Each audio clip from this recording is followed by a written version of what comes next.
দেখো তো এটাকে এ পাশে নেওয়া যায় কিনা, আর 1/6 কে এ পাশে আনা যায় কিনা, এভাবে করা যায় কিনা। যেহেতু এটা করা যায় আমি করছি, ঠিক আছে। এখন তুমি আমাকে বলতে পারো স্যার এক্স লিখলেন না কেন, 1/x লিখছেন কেন? কারণ এই যে দেখো 1/x আকারে আছে, শুধু শুধু এক্স বের করা এখান থেকে দরকার আছে? বলো, জটিল হবে না?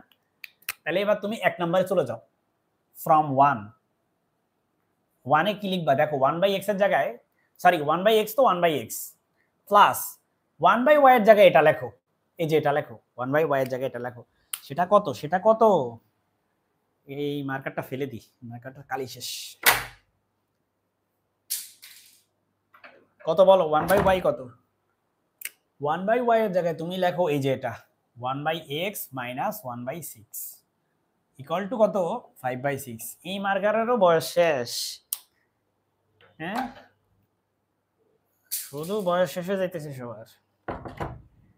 তাহলে বলো এখানে 1/x আর 1/x মানে কত? বলো 2/x, এটা তো বোঝো নাকি? দেখো যদি গরু প্লাস গরু কত হয়? গরু প্লাস গরু মানে কত? বলো, দুইটা গরু। তাহলে 1/x প্লাস 1/x মানে কি? দুইটা 1/x, এগুলো তো বোঝো। তাই 2/x, তাই 2/x মাইনাস 1/6 ইকুয়াল টু 5/6। ইরে আল্লাহ, এই কলমের কালিও তো মনে হচ্ছে একেবারে শেষ। হ্যাঁ, আজকে তো একেবারে সব একটা একটা করে অক্কা পাচ্ছে।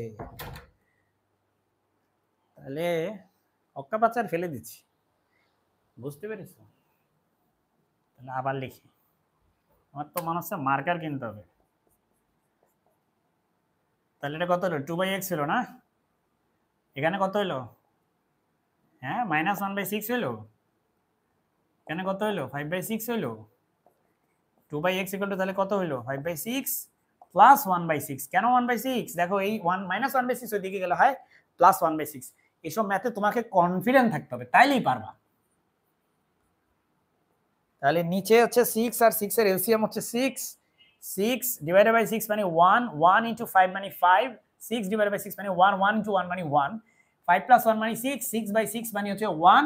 সুতরাং 2/x মানে হচ্ছে 1। সুতরাং 2/x মানে হচ্ছে 1। তাহলে বলো এই এখানে যদি আমি একটা ক্রস মাল্টিপ্লাই করি, দেখো এই x এর ওই পাশে নিব, 1 কে এই পাশে আনবো, তাহলে 2/1 ইকুয়াল টু হচ্ছে x। তার মানে x ইকুয়াল টু আর কিছুই না, x ইকুয়াল টু হচ্ছে 2।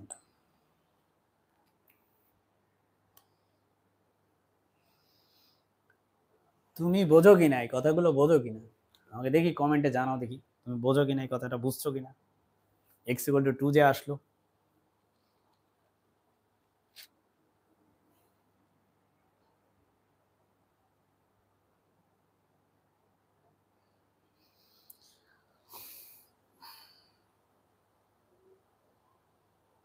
কি ঘুমিয়ে পড়লে নাকি? কোথায় তোমার কমেন্ট?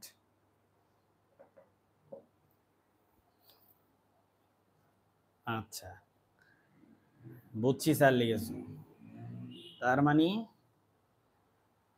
তুমি বুঝেছো। আচ্ছা ঠিক আছে। তাহলে এখন x যদি 2 হয় y কত হবে? এতক্ষণে তো তুমি বুঝে গেছো x 2। এই 2 এর মান বসাইতে হবে কোথায়? ইকুয়েশন কোনটায় বসাবা? এটাই বসাবো না এটাই বসাবো? তাহলে সোজা হবে বিষয়। তাহলে তুমি কি করবা? এই গরু যোগ যোগ গরু মোছো আগে। তুমি তো আর মুছতে পারবা না, তুমি তো অনলাইনে পড়তেছো, তুমি কি আর মুছতে পারবা? মুছবো আমি। অফলাইনে পড়লো তোমার দিয়ে মুছাইতাম না, টেনশন নাই, ওটা আমিই মুছতাম। তাহলে দেখো 3 নম্বরে বসাও 1/2 x এর মান 2 মাইনাস 1/6 ইকুয়াল টু 1/y। এই যেখানে বসাইছি আমি x এর জায়গায় 2 বসাইছি। করো হিসাব, তোমরা তো ক্যালকুলেটরে হিসাবই করতেছ না অনেকে। করো হিসাব, 2 আর 6 এর এলসিএম কত? 6 নাকি? 6 কে 2 দিয়ে ভাগ করলে হয় 3, 3 আর 1 কে গুণ করলে হয় 3, 6 কে 6 দিয়ে ডিভাইড করলে হয় 1, 1 টাইমস 1 ইজ 1। তাহলে 3 মাইনাস 1 মানে হচ্ছে 2/6 ইকুয়াল টু 1/y। 2 কে 6 দিয়ে ডিভাইড করলে হয় 1/3 ইকুয়াল টু 1/y। দুইটারে উল্টায়া দাও, তাহলে এখানে হয় 3, এখানে হয় y, তাহলে y ইকুয়াল টু হচ্ছে 3। তাহলে x এর ভ্যালু 2, y এর ভ্যালু 3, তাহলে x, y ইকুয়াল টু হবে 2, 3। আমি কি ফার্স্ট যাইতেছি? তোমার কি মনে হয়? আমি মনে করি তুমি যথেষ্ট যোগ্য স্টুডেন্ট, তাই মাঝে মাঝে একটু দ্রুত টান দিতেছি।